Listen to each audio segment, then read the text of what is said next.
Čau! Mani sauc Ričards Antons, un par hokeja treneru strādāju jau vairāk kā 10 gadus. Esmu strādājis hokeja skolā Rīga, Liepājas sporta spēļu skolā, un nu jau vairāk kā 3 gadus strādāju Kurbats hokeja skolā. Strādāju ar sākuma sagatavošanas grupu, U9 un sieviešu komandu. Pie mums Kurbata hokeja skolā ir pilna piramīda, sākot no sākuma sagatavošanas grupas līdz OHL komandai, OptiBet hokeja līgas, kas spēlē Latvijas čempionātā.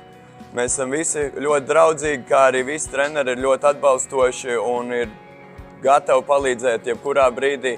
Ja kādam bērnam, kas ir nepieciešams, var atrast jebkuru no treneriem vai jebkuru personālu Kurbats ledus hallē.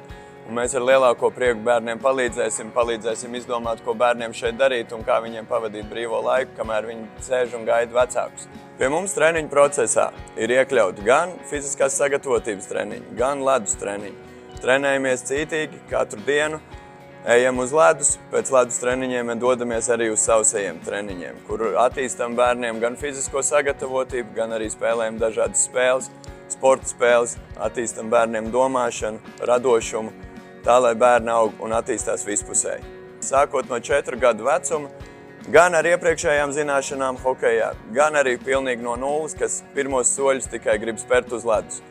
Tā kā droši nāc pie mums un pievienojies, nebaidies, ka tie ir tavi pirmie soļi. Mēs tev palīdzēsim. Pirmās izspēles, pirmie soļi, pirmie prieki, pirmie iemestie vārti. Un šīs emocijas, tas ir tas, kas dzen uz priekšu.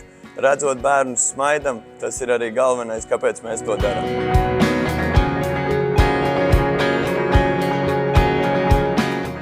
Šobrīd Hugo trenējās U9. Mēs spēlējam Latvijas čempionātā lielā mērā.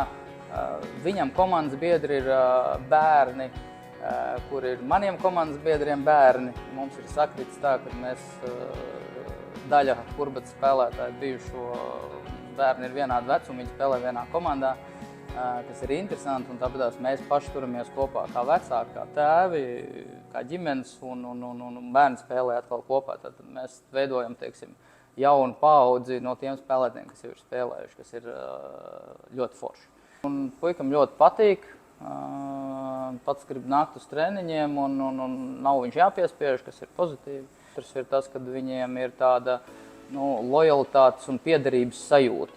Teiksim, no mazotnes viņš seko līdzi, kā iet lielajai komandai, nāk uz spēlēm, pavada to laiku spēļu laikā kopā ar citiem bērniem, skatās, kā spēlē lielie, bet tajā pašā laikā priecājās, skraida apkārt daudz nūju, turpat aiz vārtiem. Ja? Tā kā, tas ir tas pozitīvais.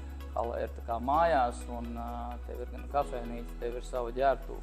Viņiem vēl nav, protams, bet ir sava žāvētava, ja? Un viņš šeit tiešām jūtās kā mājās, viņš nevar pazust. Viņš var atvest, atstāt un paņemt. Par treneriem runājot, treneru kolektīvs ir ļoti liels. Protams, daļa no viņiem ir spēlēts kopā. Mazajiem ir vairāk treneris Ričards, bet arī no lielās komandas pieslēdzās Adamovičs. Tāpat arī tiek pieslēgts, teiksim, Jekīmovs un arī slidošanas treneris. Ja, teiksim, tas ir tas plus, kad tiem mazajiem bērniem tie treneri arī no citām grupām pieslēdzās kaut kādiem treniņiem, kas dod viņiem tādu varbūt tās, lai nav rutīna, lai ir kaut kas savādāks, lai pamainās. Un Adamovičs var tādu varbūt bību bērnos iedzīt, viņš saka, lielais treneris no lielās komandas ir atnācis. Un tad varbūt tās viņi klausa viņu vairāk. Bet es domāju, ka tas ir forši tādā ziņā, kad tie bērni redz, ko tas viņiem dod. Viņš redz, kā viņš strādā, teiksim, spēles laikā. Un tas treniņu process, manā skatījumā, tādā U9 vecumā, protams, galvenais ir, lai tiem bērniem ir prieks spēlēt. Mēs šeit trenējamies, mēs šeit iesildamies, mēs šeit slidojam, mēs šeit spēlējam hokeju, mēs šeit daudz ko darām. Viņš ir diezgan jauks cilvēks, viņš zina visus treniņus, un viņš nevis saka, tev nav pietiekami labi, tu esi ļoti slikts, bet tu ļoti labi trenējies, vai tas vēl vairāk. Viņš nesaka, ka tev ir vissliktāk, ka tu esi vissliktākais un tev jāiet prom no hokeja. Tu mācies un tu ļoti foršs Ričards.